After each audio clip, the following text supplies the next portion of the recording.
We've called it the Bidas touch, Buck.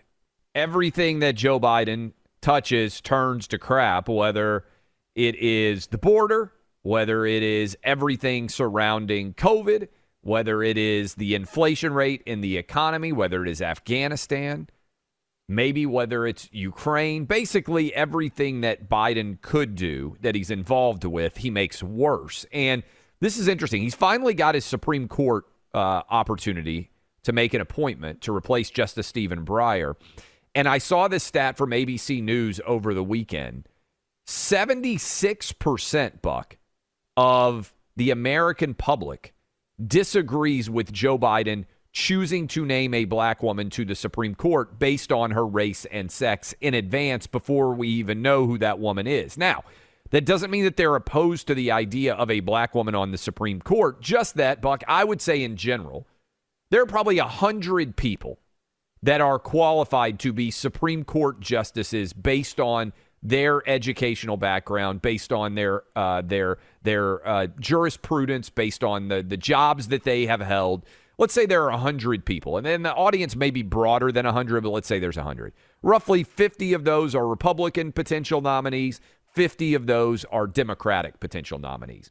So if Joe Biden did what Donald Trump did, which was put out a list of potential nominees that he was going to consider, I love that idea. I think it's one of the best things that Trump did because it let people know, hey, these are the guys and girls that are going to be in the running to become a Supreme Court justice if an opening occurs, which obviously was occurring in because of Scalia in that election, right? If this occurs, these are the people I'm going to consider. If Joe Biden, Buck, had come out with a similar list, let's say he narrowed it down to 20, and he had black, white, Asian, Hispanic people on that list, and he ended up selecting a black woman, I don't think anybody would have said that it was an issue at all. But when you say specifically, I am going to put a black woman on the Supreme Court, 76% of Americans disagree with that. And remember, even in 2020, California voters shot down the idea of using race as it pertains to college admissions. So in a 50-50 country, Buck, to get 76% of people disagreeing with Biden's pre-existing quota that he's going to put a black woman on, that he's only going to consider black women, that he's not going to consider 94% of the overall population, this is the Bidas touch one more time, Buck. He's even blown it on his Supreme Court pick based on the criteria that he put in place. In doing what Biden has done here, and you analyzed this well last week, we're discussing this, he actually upsets everybody except people in this country who explicitly want a racial entitlement state, which, as I've said, is, I believe, an Alito line from a pretty recent Supreme Court decision on the issue of affirmative action. Effectively, yeah, we're going to make determinations as a country, as a society, about who gets what based upon skin color. I mean, based upon your actual skin color because of historical wrongs or because of disparate impact or any number of theories that the left uses to justify what is really the clearest example that you can think of right now of the violation of equal protection under the law. I mean, there is no such thing as equal protection under the law if some people get some things because they are a certain skin color or a certain ethnicity, religion, whatever the case may be. The left has gotten away with this for a long time by playing this game. Remember, no quotas, can't have quotas. But what they do is they say we have a holistic practice here. The holistic practice they use for college admissions at a place like Harvard, which is going to be at the forefront now because of the Supreme Court case that has been brought. Because Harvard is, remember, it's not just that Harvard explicitly penalizes Asian American and Asian, because obviously people from all over the world will apply, but Asian American applicants. The way they penalized them, Clay, there was a lot, and this is in the court documents. This is a matter of record. Somehow, a lot of Asian applicants. The Harvard Admissions Committee says, well, lacks personality or lacks leadership. They come up with these kind of amorphous, subjective criteria to knock them down and not take them, which it's so blatant and so obvious what they're doing. So to your point about the Bidas touch and what Biden did here is he made explicit what usually the left allows some gray area and wiggle room with, where when you say, I will only hire a person who fits in this category, not only are you violating equal protection, and not only are you clearly engaged in, let's just say it, discrimination, folks. That is if I own a house and I say I will only rent my house to people who are from the South Pacific, that's discriminatory. You can't do that. But with Biden, he's also upset a large portion, I think, of Democrat voters who realize this makes it seem like you would not have whoever this black Supreme Court justice, female Supreme Court justice will be, were it not for this pre-existing promise, which undermines them on the bench in a way that upsets the left, too. So that's why I think he's kind of made everybody who's paying attention agitated by this. But it's interesting because at the time, politically, when he needed to win South Carolina, this was considered an astute move. Yeah, and I think that's significant, by the way, Buck. Not only has he undermined his own candidate, this woman, it's going to be the crowning moment of her career. You get nominated to the Supreme Court. It is the absolute apex of any lawyer who has aspired to this role of their career. And many people are going to react to this by saying the only reason she's getting this is because he limited his criteria to 6% of the population to black women. And this, honestly, may call into question Alan Dershowitz, who is a pretty skilled constitutional lawyer, said this might be unconstitutional itself. Listen to this cut. I think it may be unconstitutional. If he had said he was going to appoint the first Muslim to the court, that would be unconstitutional because the Constitution, Article 6, specifically provides that no religious test shall ever be required. I think the 14th and 19th Amendments also extend that to no racial or gender tests. Nobody should ever be excluded because they don't fit a racial or gender criteria. To announce in advance, no whites, no males need apply, brings us back to the days when the Supreme Court was an exclusively white male institution. Can I just say, Clay, last week when I said you couldn't do this if you were hiring the CFO for your huge company, you couldn't say no white male. By the way, no anybody except for black females allowed in this role. People would recognize that as problematic. It just wouldn't sit right. Never mind even just the immediate legal implications. They'd say, hold on a second. You can't really do that, right? Same clearly with housing, the same thing.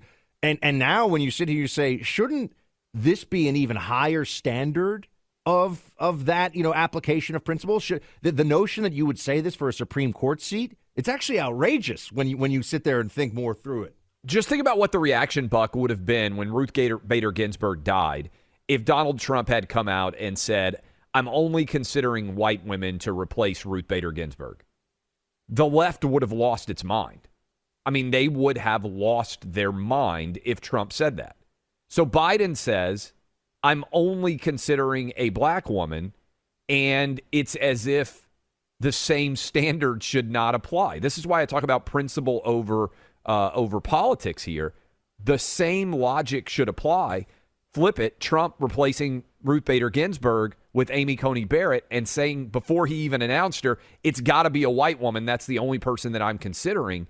That would have been an outrageous act, and Trump would have been dragged over the coals for it. Biden does it, and people pretend on the left that it didn't even happen.